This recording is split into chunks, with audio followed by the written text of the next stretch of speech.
त्वमेव विदित्वा अतिमृत्युमेते नान्यः पन्था विद्यते जनाय। हिरण्यगर्भः समवर्तते भूतस्य दाता पतिरेकासि सदाधार पृथिवीं द्यामदेवा तस्मै देवाय विद्महे तस्मै देवाय विद्महे।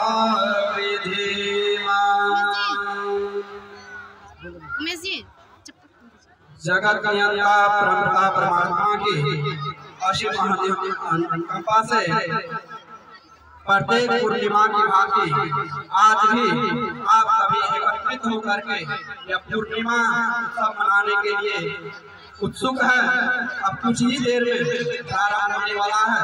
उसके पूर्व हमें जो दो शब्द बोलने के लिए स्वागत प्रदान किए हैं, मैं उनको तहे दिल से धन्यवाद करता हूँ एवं इस आयोजन को संपूर्ण अधिकारीगण को मैं प्रणाम करता हूँ एवं अभिनंदन करता हूँ।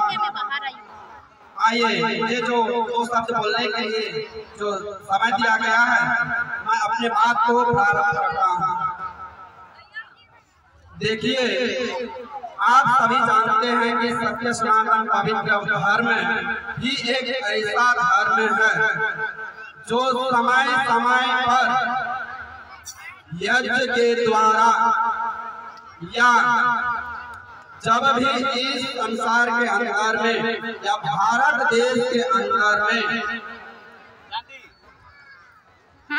कुछ समस्याएं आती हैं तो महापुरुषों का आगमन होता है। उसी क्रम में महापुरुष आए थे जिनका नाम महर्षि देव दयानंद सरस्वती। उन्होंने बताया कि देव यज्ञ हमारे प्राचीन यज्ञ है। संसार में अनेक प्रकार के कार्य हैं, किंतु उन कार्यों में सर्वश्रेष्ठ कार्य केवल और केवल यज्ञ को बताया गया है। यदि आप यज्ञ करते हैं तो उसको कहा है स्वर्गो कामो यज्ञ। यदि आप स्वर्ग की कामना करना चाहते हैं तो यज्ञ करें। यज्ञ का तात्पर्य क्या है? यज्ञ का तात्पर्य यही है जितने भी संसार में अच्छे कार्य हैं उन सभी को यज्ञ कहा गया है। एक होता है देव यज्ञ जो हम अभी यहाँ पर किए हैं। स्वर्ग कहीं ऊपर और कहीं नीचे नहीं होता है। सनातन वैदिक धर्म में 4 आश्रम है। उन आश्रमों में सर्वप्रथम का नाम है ब्रह्मचार्य आश्रम। बालक 5 वर्ष से लेकर के 25 वर्ष तक गुरुकुल में जाकर के विद्या अध्ययन करे, पूर्ण ब्रह्मचार्य पूर्वक, और विद्या अध्ययन करने के पश्चात गृहस्थी में जाए। उसका नाम क्या है? गृहस्थ आश्रम। और गृहस्थी में जा करके 55 वर्ष तक खूब पुरुषार्थ करे, परमात्मा की भक्ति करे, और उसके पश्चात वानप्रस्थ आश्रम है। उसके बाद वानप्रस्थ आश्रम में अपने बेटा बेटी को, बहू को जिम्मेदारी दे करके आप तपस्या के लिए निकल जाइए। निकलने के लिए तो मैं नहीं बोलूंगा, और प्राचीन काल का नियम है, लेकिन आप घर करते हुए आप सुबह और शाम आप अपने लिए समय निकाल के आत्मा की उन्नति करते रहना चाहिए।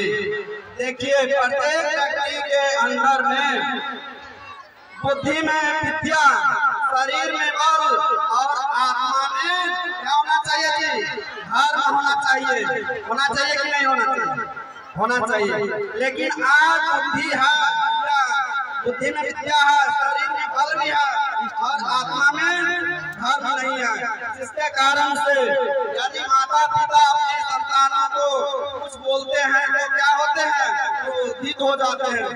माता निराश हो जाते हैं, हताश हो जाते हैं। और यहाँ तक कि आज सबसे बड़ी समस्या क्या है, सुसाइड कर रहे हैं। क्यों? आत्मबल नहीं है लोगों के अंदर में।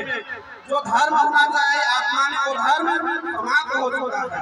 इसलिए प्रातः काल उठ करके सबसे पहले उस परमपिता परमात्मा को धन्यवाद देना चाहिए, जिन्होंने हमें 84 लाख योनियों में से सर्वश्रेष्ठ योनि दिया है। और उसके पश्चात माता पिता जो है घर में, उनका जो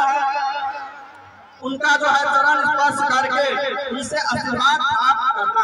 हम सभी महापुरुष मर्यादा पुरुषोत्तम भगवान श्री राम को मानते हैं, जानते हैं, किंतु आप उनके जीवन के अंदर में झांक करके देखेंगे तो आपको देखने को मिलेगा कि प्रातः काल उठ के रघुनाथ माता पिता नवही माता, भगवान राम भी अपने माता पिता के चरण स्पर्श करके वो अभिवादन करके आशीर्वाद देते थे। और हम लोगों को भी वही आचरण में लाना चाहिए। और अभिवादन करने से 4 चीज की वृद्धि होती है।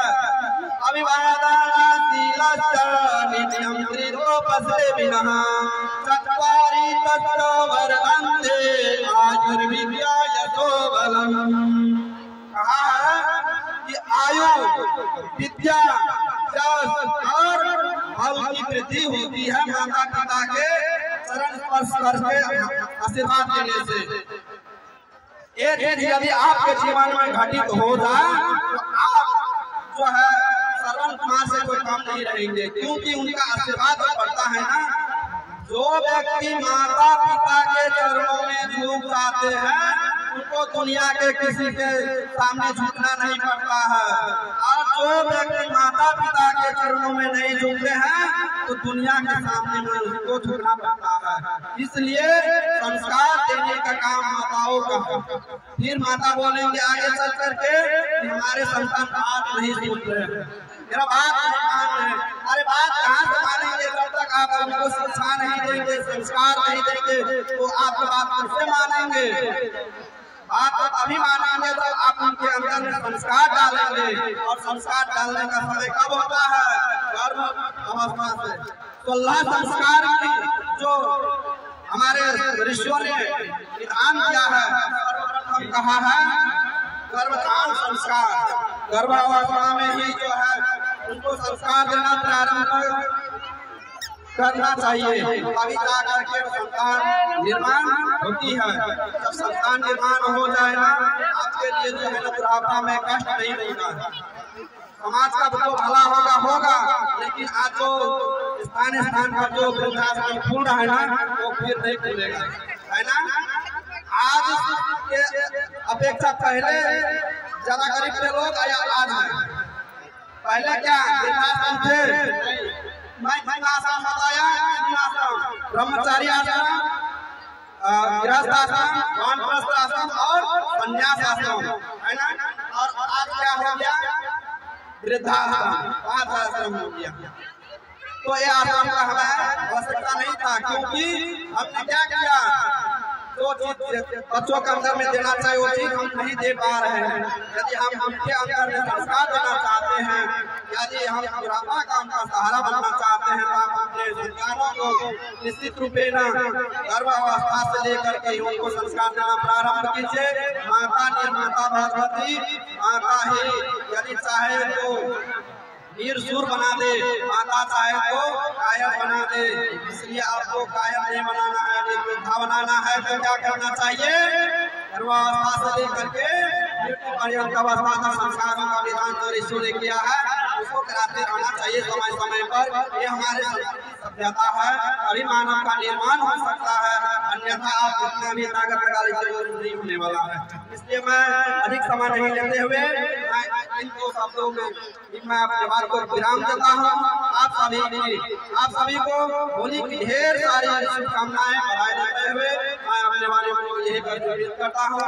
ओम इति शांति।